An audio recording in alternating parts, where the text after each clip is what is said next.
masiku apitawo ku parliament titha kunena zonda 3 days ago kumene kuti ophungu wa nyumba ya malamulo kuchokera ku chipani cha United Transformation Movement amene ndi Matthews Ntumbuka omwe amachokera ku Rompi Central Constituency anapempha aboma kumeneko kuti ataganizira nkhani yokhuza ndi mavuto amene chipatala cha Bolero chikukumana nawo kumeneko ndi ena mwa mavuto amene akukumana nawo kumeneko amakamba zonena kuti kunapangidwa motchale zaka za mbuyomo komano kunalibe anthu ogwira ntchito ku motchale kumeneko ndi amapempha aboma kuti atatumiza mamotchale attendant ndi cholinga choti motchale imeneyo ikhale ikugwira ntchito. Nawo posatira zimenezi tinaona kuti anduna a local government in Kaja amene watonde kuti ndi Ben Phiri lero pa 12 April 2026 anali ndi zochitika kumeneko ku Rompi ndi kuti zochitikazo zimachitikiranso mu constituency yawo ya Matthews Ntumbuka yomwe ndi Rompi Central Constituency. Zochitika zake zinali zokhuzana ndi kukweza maufumu ndi zina zotero ndi kumeneko amene akwezedwa choka pa sub TA kufika no pa TA amene watonde kuti ndi Kawazamawe pano pa titha kusimikiza zonoti ndi a traditional authority Kawazamawe kuchokerano pa sub TA after adakwezedwa kumeneko kunalinso kukhazikitsa ufumu wa TA Zolokere and function imeneyo ndi kuti imachitika pa Rompi Stadium. After ndi kuti kumalizika kwa function imeneyo tinaona kuti a Ben Phiri anayankhulapo nkhani zokhuza ndi pempho la a Matthews Ntumbuka lijalo loti atatumiza mamotchale attendant po chipatala cha Bolero ndipo anduna amenewo analamula a DC akumeneko ofesi yakumeneko kwa DC kuti apange chothekera china chilichonse ndi cholinga choti atumize anthu ogwira ntchito kumeneko ku motchale ya ku Bolero yambe kugwira ntchito ndipo anthu amenewo akunena zonoti atumizidwe mwansangansanga osati zochita kudikiranso kuti masabata akachani ndi kuti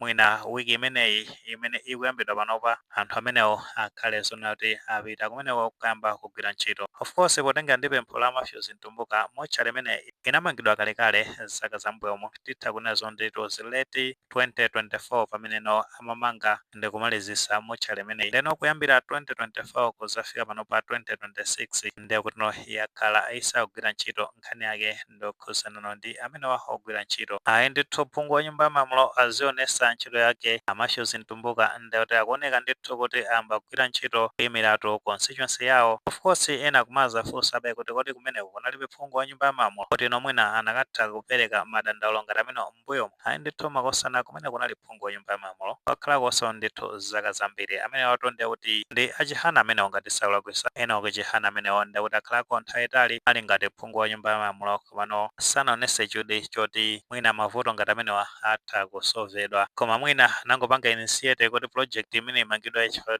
motchale imeneyi inamangidwa pogwiritsa ntchito funding kuchokera ku District Development Fund kapena kunena zona kuti DDF. Of course supplementary funding inachoka kuboma ndi mwina nthawi imeneyo achihana anangopanga initiate zimenezo kuti zichitike komano asanakhale ndi chidwi choti anthu ogwira ntchito kumeneko apezeke. Ayi bravo kwa a Matthews Ntumbuka mwatimira pamene pa anthu takhale kudandaula nthawi yayitali zimenezi ndi zimene timayembekezera kuchoka phungu wa nyumba ya malamulo azitenga mavuto athu katisira ku parliament ndi abomaso tiyamikire ndithu kuti chitapo kanthu mwansanga nkutheka mwini maganizo pa nkhani imeneyi pamene tinazona kuti posati pempho la a Matthews Ntumbuka ku parliament nkhani yokhuza ndi mamotchale attendant apa Bolero Health Center a Ben Phiri omwe ndi a Minister of Local Government asimikiza ndipo alamula kunena zona kuti a District Commissioner akumeneko ku Rompi atumize anthu ogwira ntchito kumeneko ngati maganizo amene alipo fotokozani comment section koma tikamapereka tikumbukirenso kulemekeza maganizo anzathu saiwale panga like video imeneyi komanso panga subscribe channel imene cha Fox News 18 nchingoti nkhani zambiri zamachitika ndi zitofikirani